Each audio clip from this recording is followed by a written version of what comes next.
Mening ushbu murojaatim Surxondaryo viloyati hokimi Ulug'bek Qosimov, Surxondaryo viloyati prokurori Baxtiyor Bobojonov va Sho'rchi tumani hokimi Baxtiyor Xudoyberdiyev va Sho'rchi tumani prokurori To'rayevlarga bo'ladi. Bundan 5 kun 6 kun oldin Surxondaryo viloyati Sho'rchi tumanida obodonlashtirish bo'limida ishlovchi oddiy farrosh ko'cha supurgich singlimiz Bozorxon singlimizning obodonlashtirish boshqarmasi boshlig'i Bo'ron tomonidan asosiy ravishda yig'ilishga aytmasdan orqasidan qora xotlar to'plab, aldab, nayranglar bilan ishdan bo'shatib yuborganligi, haqiqatan ham 2 oydan buyog'i ko'chada yurib ish qila olmayotganligini, ishsizligini, uning hech kimi yo'qligini, ota-onasi yo'q, o'lib qaytib ketganligi, turmush o'rtog'i yo'qligi, farzandlari yo'qligi, borarga joyi yo'qligi, daji Sho'rchi tumanida uzoq qishloqdan kelib kvartirada yashab, obodonlashtirish boshqarma bo'limida ko'cha supurib, Sho'rchi tuman yo'llarini tozalab yurganlik holati bo'yicha biz ijtimoiy tarmoq olib chiqqan edik. Lekin bu ijtimoiy tarmog'imizda ushbu kun YouTube tarmog'ida 40 mingga yaqin tomoshabinlar ko'rdi. Butun dunyo ko'rdi, butun O'zbekiston ko'rdi, butun Surxondaryo ko'rdi.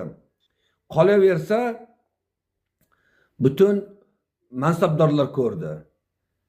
Lekin Sho'rchi tuman hokimligi Bo'ronlar bu hech kim yo'q opamizga bir qo'li qadoq, bir yaxshi inson, sho'rchilik singlilariga, opalariga o'zlari vijdon yordam berish o'rniga ushbu kunda opamizni orqasidan shu obodonlashtirish xotinlar, erkaklardan bu haqiqatdan ham bu ishlamas edi, firibgar edi, yolg'onchi edi degan qora xotlar to'plab dalolatnomalar tuzib, orqasidan bu husumat uyushtiryapti ekan.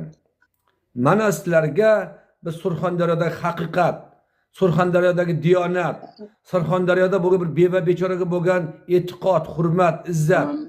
O'z surxondaryoliklar, qachondan bu yo'lga o'tdilaringiz? Nahotki Ulug'bek Qosimov siz ko'rmayapsiz, eshitmayapsiz efirlarda. Mayli tushunaman, Baxtiyor Bobojonov ishi ko'p prokuror, lekin men kanalimga kirmagandir. Lekin Sho'rchi tuman prokurori ming rahmat o'sha yigitga To'rayev ekan. Sho'rchi tuman hokimi Baxtiyor Xudoyberdiyev ko'rinishingizda nihoyatda yaxshi yigit, gavdali, ko'rimli, nihoyatda bir yaxshi chiroyli yigit ekansiz. Nahotki mening efirlarimni matbuot kotibingiz sho'rchiliklar boshqalar yetkazmadi sizga. Nahotki bitta obodonlashtirish bo'limida yo Sho'rchi tumanida shu opamizga yetarli ish yo'q. Opamiz endi qanday kunni ko'radi? Borarga joyi bo'lmasa, uyi bo'lmasa, bu Sho'rchi tumanida